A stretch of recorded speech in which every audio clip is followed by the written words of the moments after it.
Hi there, sneaking in just behind Chris. I'm Jim Williams, substituting for myself. Here we go. Anyway, um, guys, it's great to be back with Chris. And, Chris, there's been some surprises in baseball this year. Let's talk about the Orioles and some of the others that are here, and we didn't think they were going to be. Yeah, I don't think anybody expected Baltimore to be sitting one game under 500 as we headed into the last week before the All-Star break. Like you said, they're 2 games behind the Mariners and the Blue Jays, who are now tied for the third wild card spot. Still weird to say that there's 3 wild cards. Mm-hmm. Um, but, nobody expected the Orioles to be here. They're getting by, maybe some with smoke and mirrors because you look at their pitching staff and you still got Jordan Lyles in the rotation, and you've Right. got they don't have John Means. Tyler Wells has pitched well, but can you count on these guys in the second half? Or could we see the Angelos actually try to, get somebody that has a veteran presence? Well, that's another soap opera because the Angeles boys are fighting over over who should, own the team. And, that's a War of the Roses going on as kind of a side opera to it. It's funny, yesterday at Camden Yard, with the Orioles playing, there was the yang part of that yin, and that would be, of course, the Angels, who we thought with a healthy, team this year could perhaps challenge and be a factor in the West. And another year, another problem for Anthony Rendon, who, since he left the Nationals after the World Series, has played on average about 45 to 60 games a year on his $275 million, contract. So there's that. And It's a good gig if you can get it, though. yeah, it definitely is a good gig if you can get it. But at this point in time, it's been crazy. So I don't know what to say, man. Two teams going in opposite directions, and two teams you would have thought, like I said, Angels before the season, I was very high on them. A lot of people were very high on them, if not necessarily to win the division, certainly to contend and be a player in the playoffs. And then the Orioles, who have definitely not been the doormat of the AL East, which right now has all of the playoff spots taken up, and with the Orioles there, that's 5 teams. All of them are fighting for a playoff spot as of today. We're just 1 week away from the All-Star break. Right. And to your point about the Angels, they were 10 games above 500 in mid May. And Right. since then, they've gone 11-32. Oof. They fired Joe Madden. I don't think Madden was the issue. I Mm-mm. mean, they haven't played all that great under Phil Nevin. The No. bullpen is terrible. The rotation isn't much better past Otani. Mm-hmm. And if they hit well, their pitching's terrible. If they pitch well, they don't hit. There's that, right? So, anyway, you know what? I think it's time before we move on to get to our show sponsor for today. And of course, that's our friends at BetMGM. And BetMGM has a really cool deal, and that is it is a risk-free bet of up to $1,000. So basically, you make your bet, you do it's a first-time offer. You go in, you put down anywhere up from 50 to 10, 50, $100, $1,000, and if for some reason you lose, you get covered. So you can't lose when you got a deal like that. And we thank our friends at BetMGM. All the information is in the show box below. Click on it and try it out. So remember that you have to be 21 years of age in most states to do this. And as we always say, bet responsibly. Okay, so BetMGM, they are our friends and our sponsors. So there you go. Yep, our good buddy Rye Cape, who does the NASCAR show with us, is in the chat there. Oh, Rye, hi. let me ask you a question. Rye, how long before Denny Hamlin kills Ross Chastain? Because I figure that's coming. Somebody's going to take him out. They may hire Brad Keselowski, and it'll be the whole Tanya Harding thing all over again. They just hired somebody else to do it. The kneecapping aspect of it is so. Rice said that he thought that the Angels are always underachieving. It's funny because they spend money too. It's not like they have in any way, shape, or form, Maybe Uh, Artie Moreno needs to make better decisions when they spend money. Perhaps, but I mean, yeah, I think it's hard to say when he got Pujols. I think everybody wanted Pujols the year that he got them, and that was something that you can't really put on him. Um, but it's just not the mix has not been there when he has had hitting, he hasn't had pitching. When he's had pitching, he hasn't had hitting. So Wasn't that the same year he threw a truckload of money at C.J. Wilson? yes, he did. He got them both, and he lucked out because that was the year the Dodgers got that ridiculous contract from the Spectrum people out there, which was I think like 7-8 billion dollars for the for them, and Artie was able to call them up and say, okay, if you're spending that kind of money on the Dodgers, Fox isn't going to get that deal. So, if I can get this guy and this guy, let's go for it. I need to up the ante, and they did. They upped the amount of money that they got from Fox, and that was the money that he added Wilson and the Pujols with. So there you Okay, go. Kevin. No, we didn't fire Scott. I'm sure Steen's probably floating around somewhere watching the show. On assignment. Yeah, he's working on another project that is supposed to be out right around the start of football season. They need to hammer out all the details as to what it's going to be and how it's going to work and everything. So It'll be entertaining, I'm sure. yeah, he's excited about it.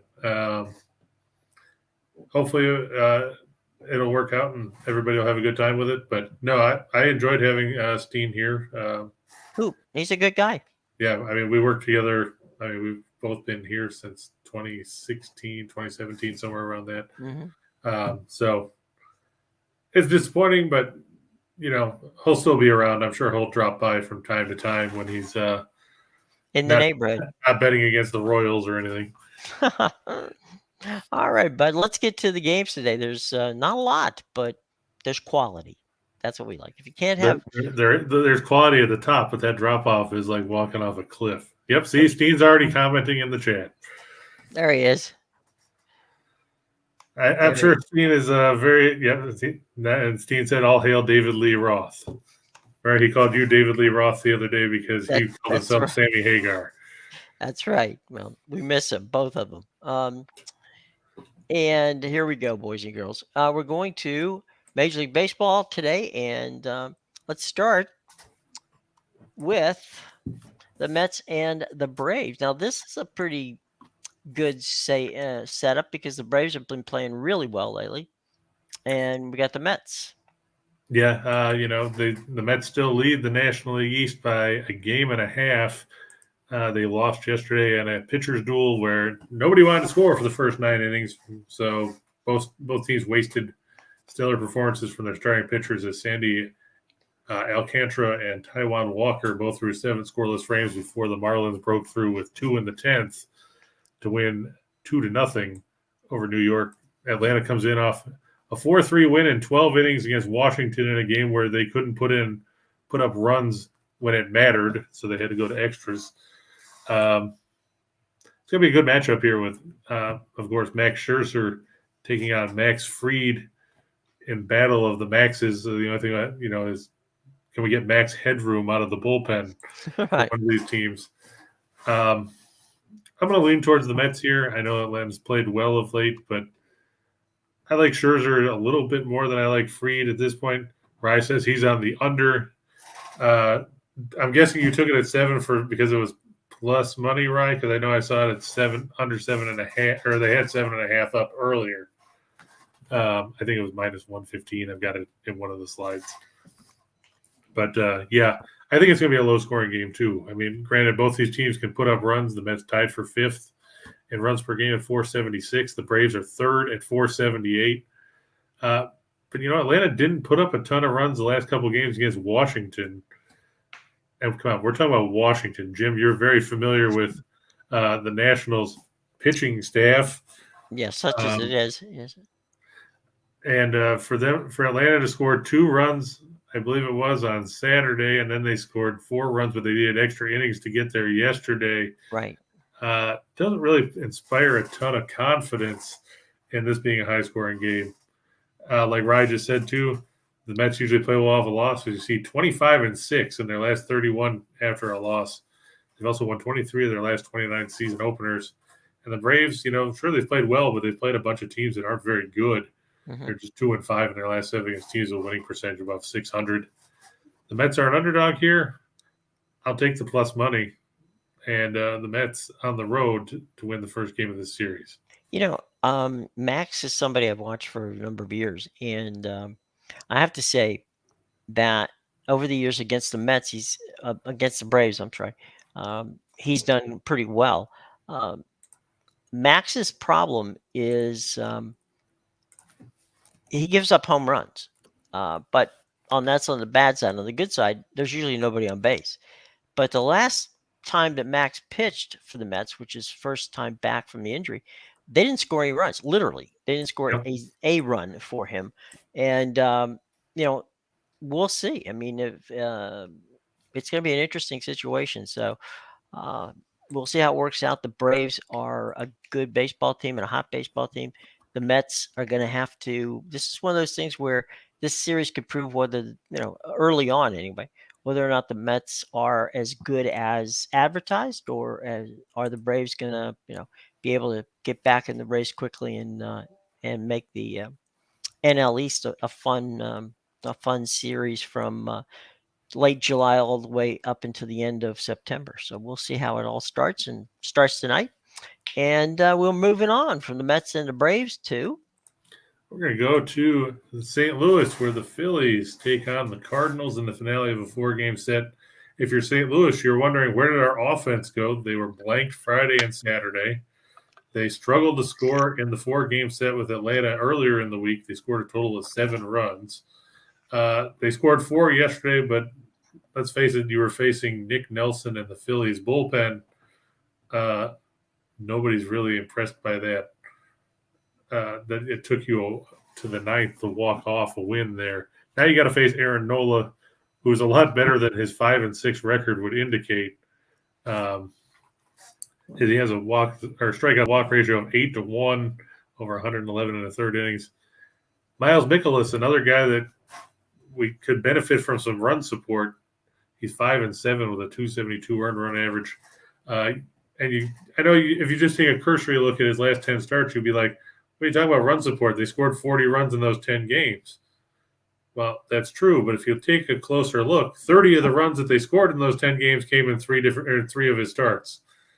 And they scored 5 in another start. So 35 of the 40 runs he's gotten of run support in the last 10 starts came in 4 games. That means the other 6 starts, they scored a total of 5 runs. That ain't good. Yeah, you're not going to beat a lot of teams in that fashion. We saw Mikolas face the Phillies July 1st. They lost 5-3. I just can't put faith in a Cardinals team that doesn't put runs on the board. And, like I said, you look at Mikolas' starts here. He'll pitch and keep them in the game, but if they don't score any runs, it doesn't matter. He gave up 3 runs in 6 innings against the Braves in his last start. The problem was St. Louis didn't score any runs. Final score was 3-0. The start before that was against the Phillies. He gave 4 runs, 2 earned in 5 1/3, and 5-3 loss. He gave 1 run in 6 innings to the Cubs on June 25th and got a no decision in a game that the Cardinals had to win 5-3 and 10. Here's the run support that Mikolas has gotten in those 10 starts: 1, 7, 0, 14. So, I mean, right there, you're talking about more than a third of the runs he's gotten in his last 10 starts. 1, 9 in that game where he almost pitched a no-hitter. 0, 5, 3, and 0. So you're talking about they've been shut out 3 times. They've scored 1 run twice. I mean, you're not going to beat teams that way. And that's been you look at the Cardinals lineup, they got a lot of good talent. You got Goldschmidt, you got Arenado. So you've got a good middle of the lineup, but they're still not putting up runs. Yep, that is a problem. And the other thing with Nola, right? 3 of the losses of his 6 losses have been blown by the bullpen.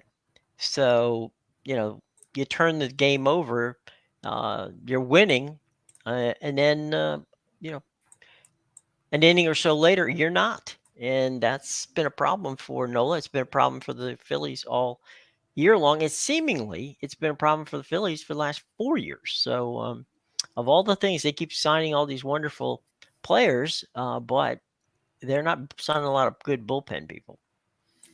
No, and I know Rice said that's been an issue with them for a while. You have to hope here that they can get Dent Nicholas and then have the bullpen, the better guys that they have step up. Mm-hmm. But you look at Nicholas here; he's 2-6 in his last 10 starts after starting the year 3-1. Hmm. Um, and the two wins were, like I said, the almost no hitter against the Pirates, June 14th, and on June 3rd when he got 14 runs of support. Overshadowed the fact that he gave up 4 runs in 5 innings in that start.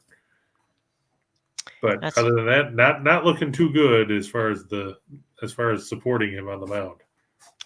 and again, what happens if the Phillies don't make the playoffs this year?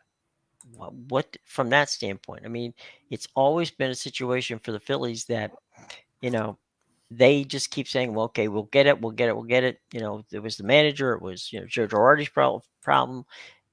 It's not his problem anymore.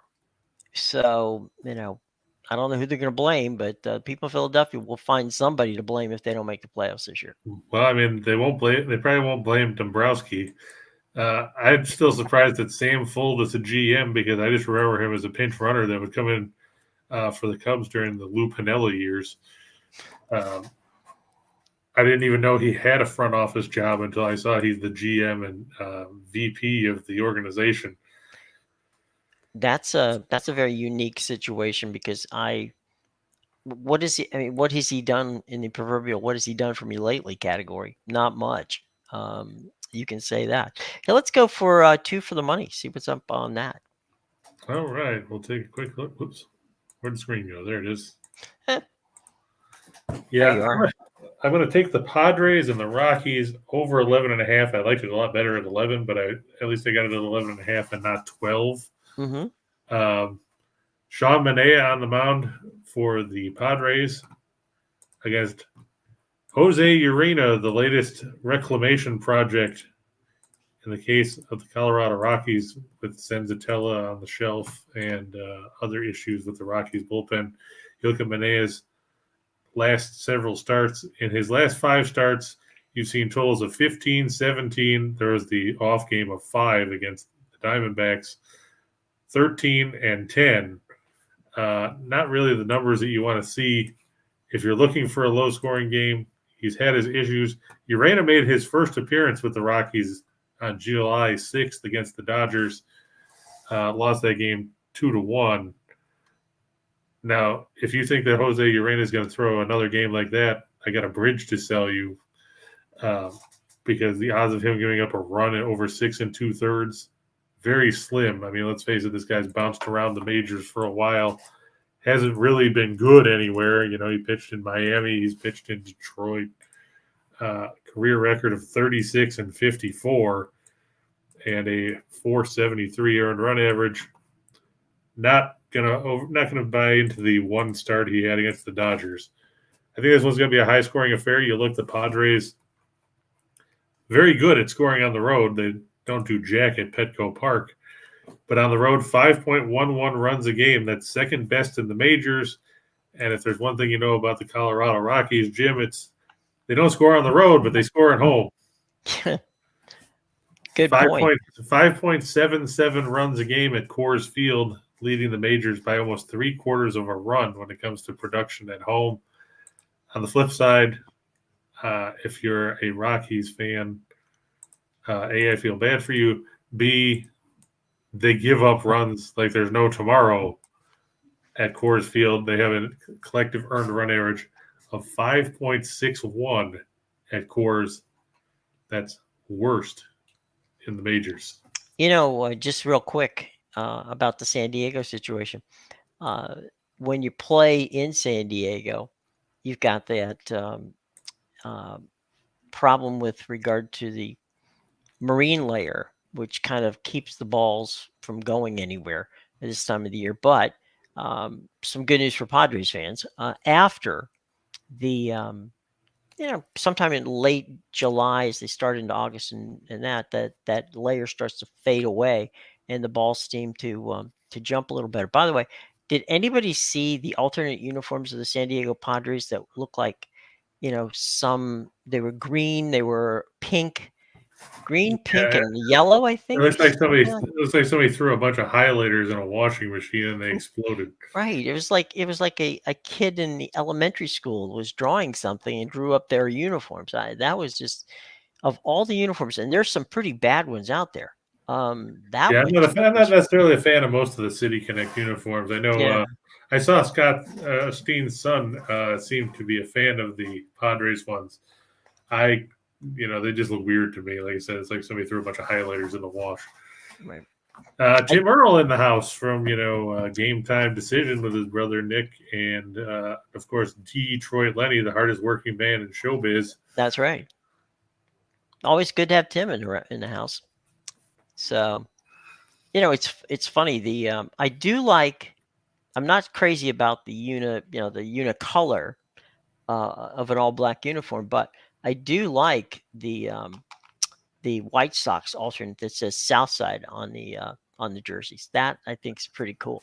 Yeah, I think But they're trying to counter the fact that the Cubs once say Wrigleyville. So right. So but I think it's a very sharp. It's very clean black and white uniform, which is very good. So as long as they don't bring back the shorts like they had in the '70s. Don Kessinger managed the team, and with that was back in the day of God, what's the general owner at that time? Bill Veck. Good old Bill Vick. Bill Veck brought that was, by the way, if you recall, that was the same uniforms they wore on the night that they blew up. They, they had the disco sucks night, and they blew up the Disco center field. Demolition Night. Yep, disco demolition night, and I remember speaking to Kessinger, who said that the umpires came to him before the ball game and said to him, Donnie, if any blade of grass is moved on that center field, you're gonna basically give up the second game because we're gonna call it and you're gonna lose it. And and Kessinger said the players were in the dugout watching the fireworks during the doubleheader between double headers, and when the fireworks went off, a big clump of grass flew all the way from center field into the dugout. And he goes, he figured at that point there was no sense in going back on the field because he knew the umpires were going to cause them to forfeit that game, which they did. So, Andrew mentioning Sal Bando. Sal Bando. Okay, there's a reference in the house. Sal Bando, who was played for mainly for Milwaukee most of his career. And also his brother Chris caught for the Cleveland Indians, and the parents owned a restaurant in Solon, Ohio, which was a Italian restaurant, and played a lot of of Sinatra and Dean Martin records in that restaurant. If you're ever out in Solon, it's still there. It's still called Bando's, and you might wander in there and find some not only good Italian food, but some of the Cleveland Guardian baseball players.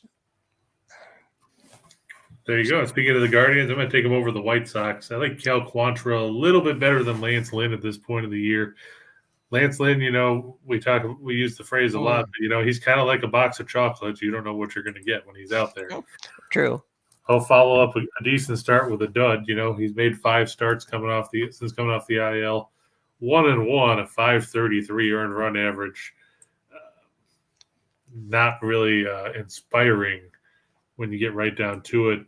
Quantrill, he's been decent for the most part.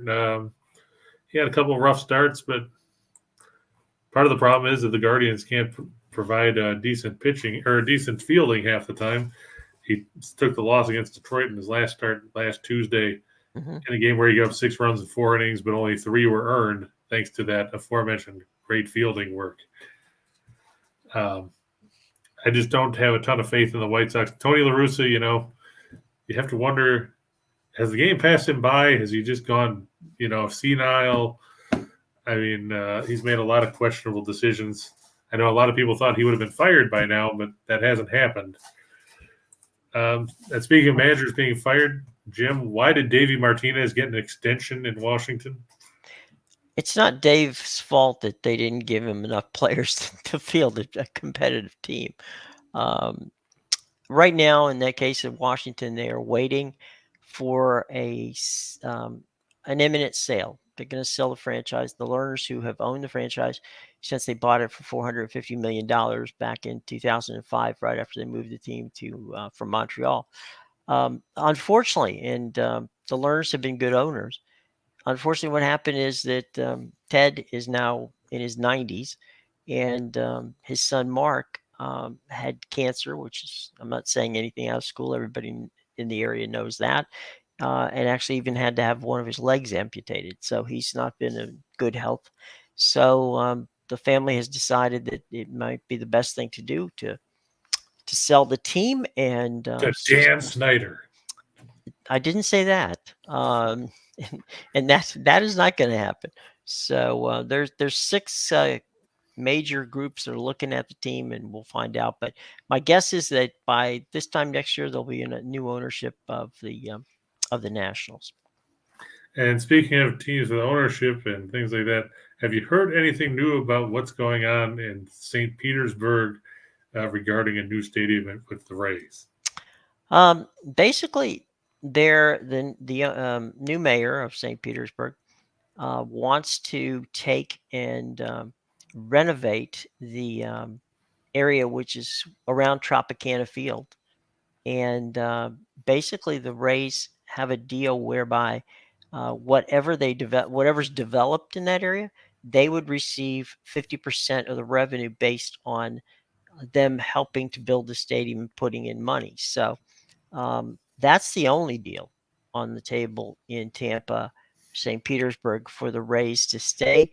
It would be a new and smaller, but hopefully better ballpark than what they play in right now. Um, and right now, that's the only thing going. We're also looking, of course, over in Oakland to see whether or not the A's are going to stay, or they're going to be the latest team from the Bay Area to move to Vegas. So right now, I would say it's even money. But after so many years, and this goes all the way back to the early 1970s when the Athletics were sold 3 or 4 times, but never left the area. Um, it might very well be a situation where the team ends up. But at this point in time, the two cities that are most likely to get teams, because baseball wants to expand, Chris, Nashville and Vegas, they would prefer to do it in a way that they could get a minimum of $3 to $4 billion for entry fees, which could be spread around rather than moving a team, an existing team like a Tampa or an Oakland, to those cities, and therefore not being able to cash in on them. So they're gonna, they're very difficult in wanting to move things, and I don't think they will move these franchises. But on the front in Oakland, there's been some movement on that downtown waterfront stadium that they want. We'll see how that pans out, and we'll see how the Bay Area thing works out with the new St. Pete mayor and the option of giving the ownership, and that's Stu Sternberg in St. Petersburg, half of the money and we're talking now about retail development and also um, building of condos and such. So there's a lot of money that could be had. That could be a $2 or $3 billion enterprise in that area. And so it's now up to Stu Sternberg to pony up the cash to build a stadium, or at least put in part of it. So we'll see. All right. And we talked about the Phillies and Mets there. Now, if you were to bet the money lines on the top pair there, you'd pay $275 and change on $100. If you went with the run line, which would be the Guardians, it would go up to 388.07. Meanwhile, if you took the Phillies and Mets on the run line, I saw Tim was shocked that I took the Mets. It happens once in a while. Even a broken clock is right twice a day. That would pay $296 on 100. If you went on the run line, where both teams giving you plus money there, it would pay $560.80 on $100. Wow. That's not a bad deal, huh? It's true. And this is a good opportunity to promote our friends at BetMGM. Remember, you get that BetMGM promo, risk-free bet up to $1,000. All the information in the show box below. Remember, in some states you have to be 21 to do it. You know where you are, and if you don't, it'll tell you on our link in the bottom. And also, always wager responsibly. So BetMGM. Meanwhile, four for the money, or show even. Yeah, I'm going to take the Red Sox over Tampa Bay. I know that Brian Bello was not all that great in his major league debut, but come on. The Rays are starting Matt Whistler, who screwed me over Friday night when he decided he was going to balk in the winning run in the 10th. That was a weird. That was a very weird game. Tampa Bay just, they're normally you expect them to score on the road, and they didn't Mm-hmm. really do that in that series. And now they got to come back to the Trop where they have not been good offensively. Average only 3.93 runs per game. It's not really going to get it done. Boston, of course, coming off some big offensive showings over the weekend as they came back to split that 4-game set with the Yankees. I don't know who's going to be the bulk inning guy tonight for Tampa Bay. Any idea, Jim? I have no idea. It's a bullpen game in one of those situations. I thought they called Josh Fleming back up from Durham. Yeah, uh, he's a starting pitcher, so he might be the guy. But I don't know. I mean, it's right now they're getting healthy, which is good if you're a Rays fan, because some of those guys they were on the IL for quite a long time. But coming out of that bizarre weekend where they got swept in Cincinnati, and the Red Sox, as you say, came out of the Bronx after winning 2 out of 4 games, winning the last two.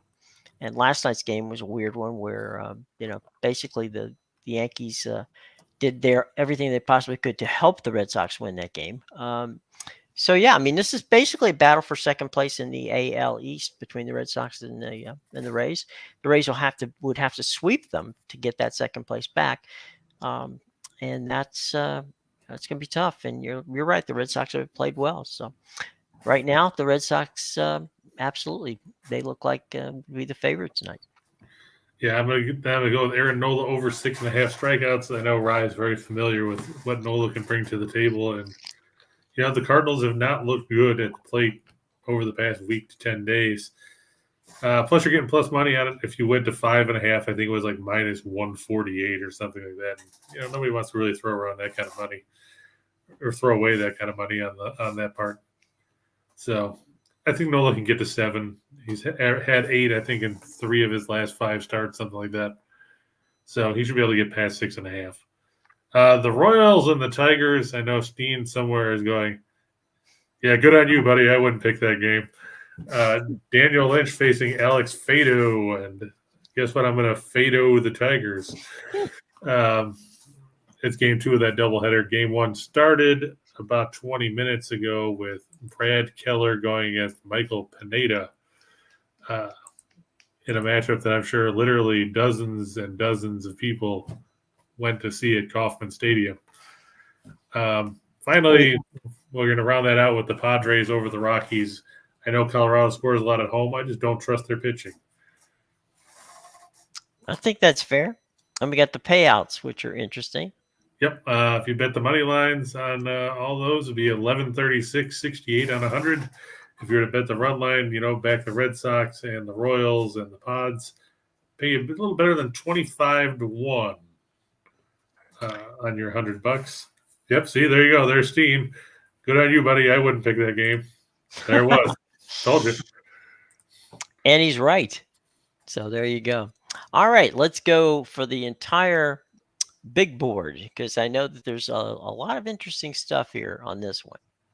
Well, Steen, like I told you last night, you know darn well there's nothing good on the schedule tonight beyond the top couple of games. So, you got to improvise. Right. I'm going to take Max Scherzer over 7.5 strikeouts at plus 115. Like Jim said, he made his first start coming off the IL against the Reds. Fanned 11 in his work. But unfortunately, as was mentioned, the Mets didn't score any runs in that game. For him, he fanned 11 in 6 innings. He had just 2 hits. only threw 79 pitches. I imagine he'll have a higher pitch count tonight. The Braves, for all their ability to put runs on the board, they still got some guys that'll hack at pitches that they shouldn't be swinging at. Mm-hmm. And that should help in that regard. Nolan Arenado, he's been on a tear since July started, even though the rest of the Cardinals can't hit a lick. Look for him to go over 1.5 total bases. In the dart throw of the night, we're going to take the Arizona Diamondbacks at plus money over the Giants. Merrill Kelly getting the start for the Diamondbacks. Alex Cobb starting for the Giants. San Francisco, God knows what's going on with them. They had lost 8 of 10. They managed to win a couple over the weekend, split that series with San Diego, but Giants struggling right now. Arizona, it doesn't really matter. They're battling with Colorado to stay out of last in the NL West, but I like Kelly a little bit better than Cobb. Our good buddy Kyle Schwarber, look for him to go over 1.5 total bases tonight. All it takes is a double, Kyle. You don't have to just keep swinging for the fences. Yeah, but that wouldn't be Kyle Schwarber if he didn't swing for the fence. One of the streakiest hitters in baseball, but one of the most endearing people. Kyle Schwarber is one of those guys everybody loves to root for. True. And he definitely helped the Red Sox last year whenever he got over there, and he's doing. Hey, this is a guy who's playing right field, where a guy who makes 327 million dollars. Yeah, is on the bench because he's hurt, and that's of course Bryce Harper. So you have the two guys who played right field for the Washington Nationals are now working for the Phillies. But Schwarber's a heck of a ball player and a lot of fun to watch. Yeah, and he'll always be a part of Cubs lore when he came back in 2016 after getting hurt in the second game of the season to play as a DH and such in the World Series. On the next line, one of the best and entertaining. If you haven't watched him, folks, this is a guy you got to watch this kid play. Brian Hayes of the Pirates. He is just, he's a lot of fun. Marlo could tell you how good he is. Marlo's the resident Pirates fan. Right. Of course, Charlie Hayes' son, and Charlie Hayes had a long career in the majors. I'm sure Rye remembers him with the Phillies, among other teams. But yeah, I look for him to go over facing Trevor Rogers and the Marlins. Here's a clue. If the Marlins pitcher doesn't say Alcantara or Pablo Lopez, they're usually not very good. It's fade time. Yes. Yep. Connor Joe, I look to go over 1.5 total bases for the Rockies. He's played pretty well for a guy that nobody ever heard of going into the season. Rafael Devers over 1.5 total bases. Boy, did he make his money's worth by smashing a couple of homers off Garrett Cole the other night. Yep. We talked about that on Friday. He's got 6 homers against Cole in his career, which is impressive because, Cole doesn't – unless I'm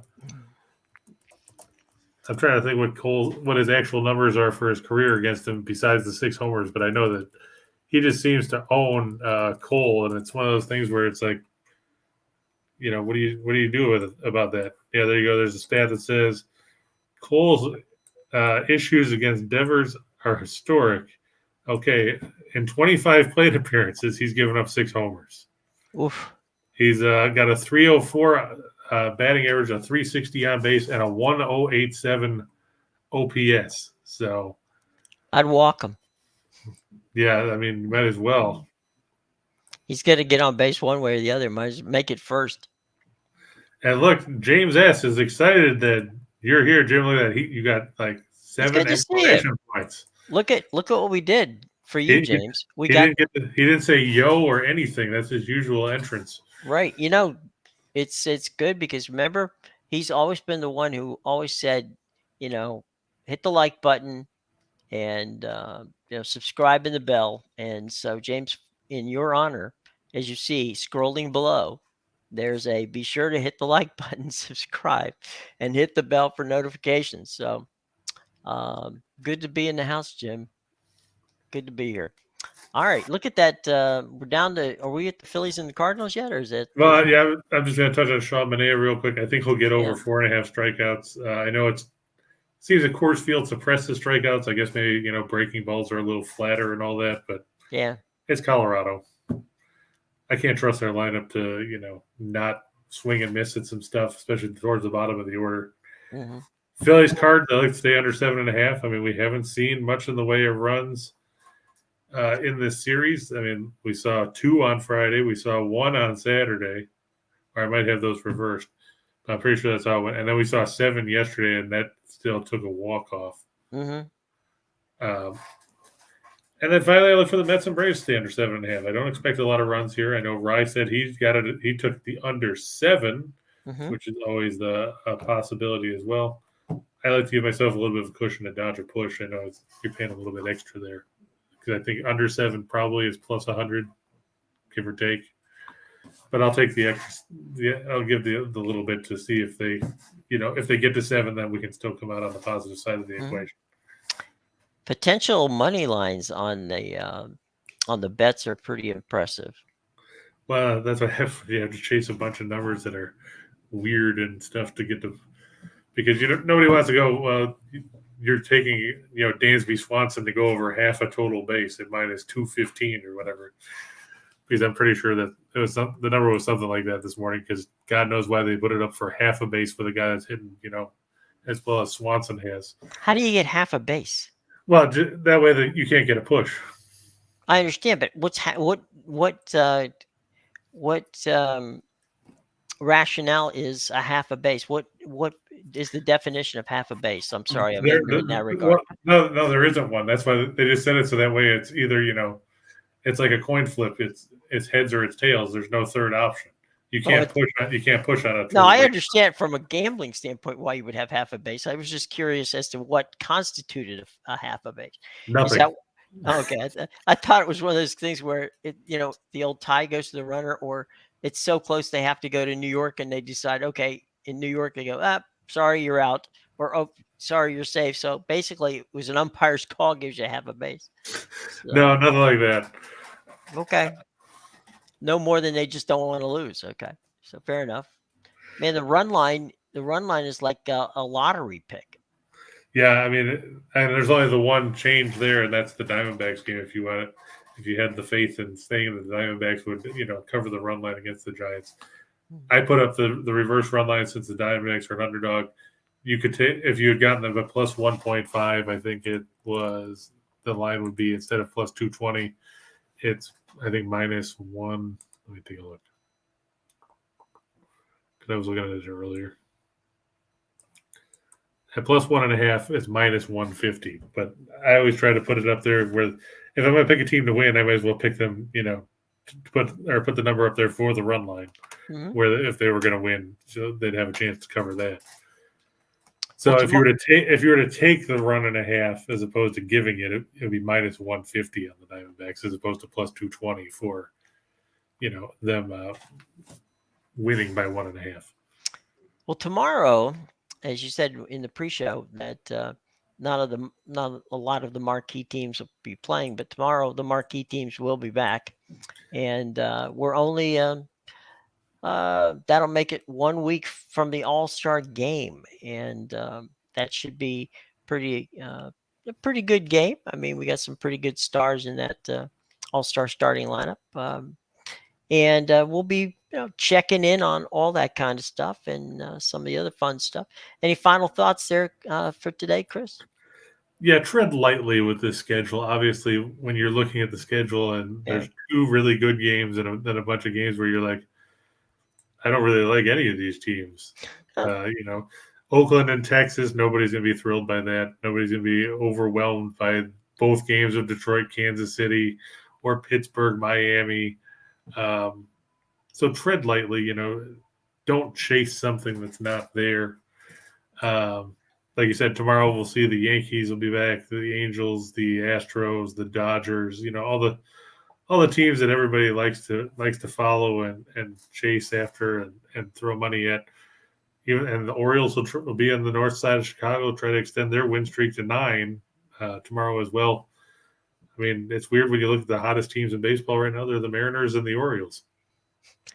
And there are two teams that are right there for the final playoff spot in the league as we hit it's really a little. It's a little deceiving. They usually say, well, it's the halfway point. Well, it's going to be a little over the halfway point by the time we get to next week. But um, look, I always enjoy the fact that you can get some extra teams in there, some cities, that is play meaningful ball in August and September.